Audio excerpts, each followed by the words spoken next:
Imagine a war so long it spanned multiple generations. A conflict that reshaped the political landscape of Europe. This was the 80 Years' War, from 1568 to 1648, a struggle for independence waged by the Netherlands against the mighty Habsburg Empire. The war was a tapestry of sieges, sea battles, and political intrigue. It was a clash of ideologies, pitting the Protestant Reformation against the Catholic Counter-Reformation. The stakes were high, with the fate of a nation hanging in the balance. This conflict wasn't confined to battlefields. It ignited passions across Europe, drawing in powers like England and France. The 80 Years' War was a pivotal chapter in European history, and its echoes can still be felt today. This is the story of that war, a story of rebellion, perseverance, and the birth of a nation. To understand the 80 Years' War, we must first delve into the simmering discontent that fueled the rebellion. The Netherlands, a patchwork of provinces, chafed under the rule of the Habsburg king, Philip II of Spain. One major source of tension was religious. The Protestant Reformation had swept across Europe, and the Netherlands were no exception. Many had embraced Protestantism, particularly Calvinism, but Philip, a devout Catholic, was determined to enforce religious uniformity within his realm. He viewed Protestantism as a heresy and sought to stamp it out. Adding fuel to the fire were economic grievances. The Netherlands, a region known for its commerce and trade, resented the heavy taxes imposed by the Spanish crown. Philip, preoccupied with costly wars elsewhere in Europe, saw the Dutch as little more than a cash cow. Furthermore, the Dutch bristled at Philip's attempts to centralize power. They were accustomed to a degree of autonomy, with local nobles wielding considerable influence. Philip's efforts to impose a more centralized Spanish model of governance were met with resistance. These factors, religious tension, economic resentment, and political aspirations for autonomy, created a tinderbox in the Netherlands.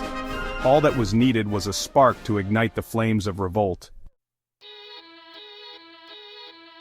Philip II, King of Spain, and staunch defender of Catholicism, approached the unrest in the Netherlands with an iron fist. He viewed the Protestant movement as a threat not only to his authority, but to the very fabric of Christendom. His response was swift and uncompromising. Philip dispatched the Duke of Alva, a seasoned military commander known for his ruthlessness, to quell the unrest. Alva arrived with a formidable army, determined to make an example of the rebellious provinces. The Spanish Inquisition, a powerful instrument of religious persecution, was given free rein to root out heresy. Courts were established to try suspected heretics, and executions became commonplace. The Council of Troubles, known to the Dutch as the Council of Blood, became a symbol of Spanish oppression. Its brutal methods served only to further inflame the rebellious spirit in the Netherlands. Philip's policies backfired spectacularly.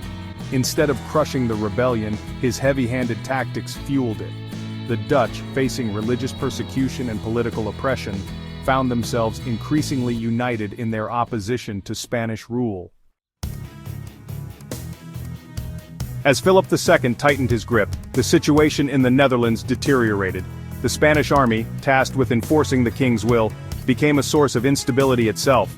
The troops, often poorly paid and undersupplied, resorted to looting and violence against the civilian population. This brutality further alienated the Dutch and strengthened their resolve to resist. The Spanish army, once a symbol of Habsburg might, was now seen as an occupying force. The situation reached a boiling point in 1576 with the Spanish Fury, a horrific sacking of the city of Antwerp by mutinous Spanish soldiers. The Spanish Fury sent shockwaves throughout the Netherlands. It shattered any illusions of conciliation and pushed the provinces closer to open rebellion. Even those who had previously hesitated to challenge Spanish rule now saw the necessity of resistance.